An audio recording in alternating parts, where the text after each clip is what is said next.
Hello नमस्कार दोस्तों। बात आज बिहार विधानसभा चुनाव में शेखपुरा में एनडीए में बहुत बड़ा खेल जो घचर पचर मच गया है।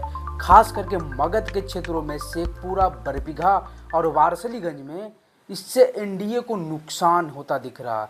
खास करके शेखपुरा और बरबीघा की कहानियां हम बता देते हैं। शेखपुरा की कहानी 360 डिग्री पलट गई है।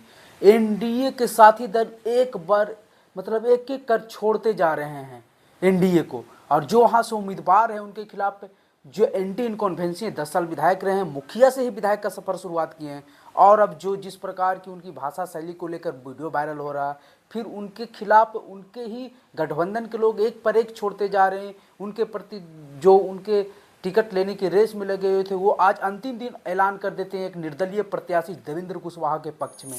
देवेंद्र कुशवाहा शेखपुरा विधानसभा के लिए एक नया और एक बेदाग युवा चेहरा के रूप में उभर गए हैं, और इस चुनाव से पहले उनको ये लग रहा था शेखपुरा की लड़ाई सीधे महागठबंधन और एनडीए के बीच है, लेकिन फिर प्रशांत किशोर की वहाँ थोड़ी सी लगी कि आ सकते हैं लड़ाई में, लेकिन अब लड़ाई सीधे तौर पर लड़ाई में कूद चुके हैं देवेंद्र कुशवाहा।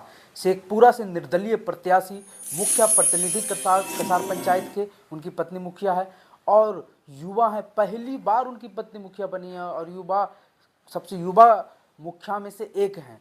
और वही देवेंद्र कुशवाहा की जो इस बार चुनाव में आने का कारण क्या क्या रहा, चुनाव में एकाएक कैसे बन गए, कैसे मुकाबले में आ गए, इन पर सभी चीज़ों पर बातचीत करेंगे। तो उससे पहले निवेदन ये रहेगा कि हमारा जो नया चैनल है मगी खबर 2.0, इसको सब्सक्राइब कर लें। आप लोगों से विनती है, और इसको भी वीडियो को शेयर करें ताकि ये अधिक से अधिक लोगों तक पहुंच पाए, क्योंकि पुराना मेरा जो चैनल है वो बस कुछ ही दिनों में वापस आने वाला है।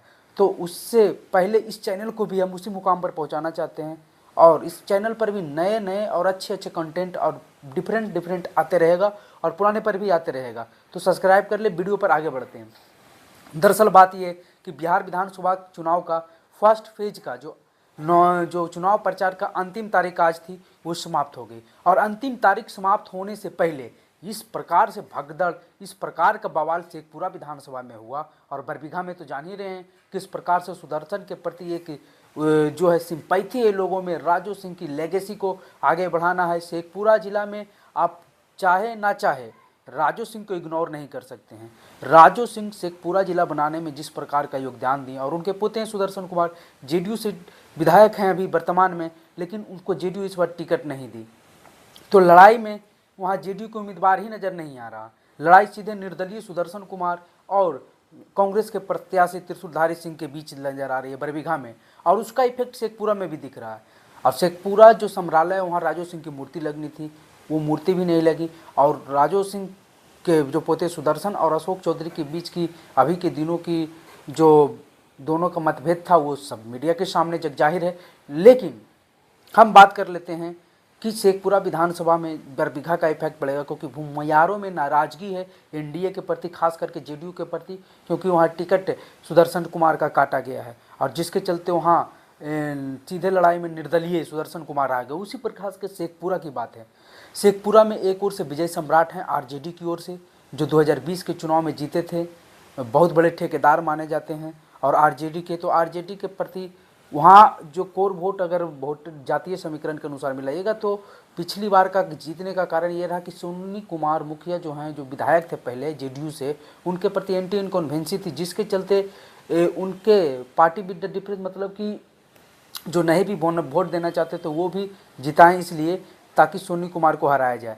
लेकिन विजय सम्राट भी आरजेडी से हैं, और इस बार सीधी लड़ाई एनडीए भी आरजेडी होगी, जिसके चलते जातीय समीकरण बनने बिगड़ने की बातें आई। लेकिन वहाँ से निर्दलीय और एनडीए की जो कोर वोट है उसमें कुशवाहा वोट के जो कैंडिडेट हैं देवेंद्र जी, वो चुनाव निर्दलीय लड़ गए, और जिसका परिणाम ये हुआ।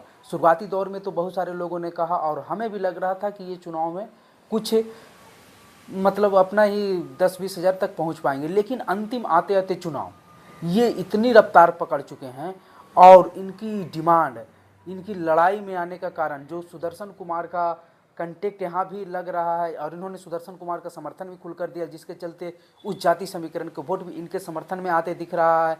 प्लस इनकी बेदाग छवि के कारण, युवा चेहरा के कारण, और बोलते हैं हकड़ते हैं चाहे विधायक पूर्व हों और चाहे वर्तमान विधायक हो, दोनों के खिलाफ खुले दिल से खुले मैदान में बोलते हैं। ऐसा बोलने वाले शेखपुरा विधानसभा में ना ही कोई विधानसभा जो कैंडिडेट है, और वो इस प्रकार से बातें करते हैं, इसके चलते जनता जुड़ रही है उनके साथ।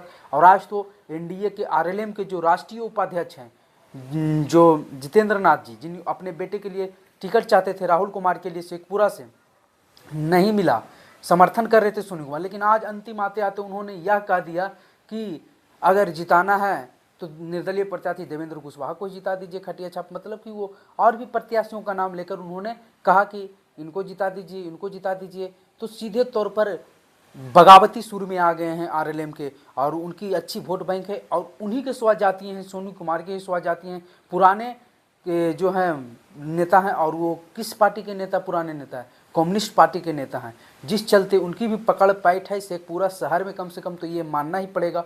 और देवेंद्र कुशवाहा का इस प्रकार के चुनाव से पहले समर्थन दे देना, उनकी लड़ाई में आना, उनकी बढ़त बन जाना, ये दिखला रही है शेखपुरा विधानसभा में। बाकी आप लोगों को क्या लगता है जो शेखपुरा विधानसभा क्षेत्र से देख रहे हैं, बताइएगा कमेंट बॉक्स में जरूर।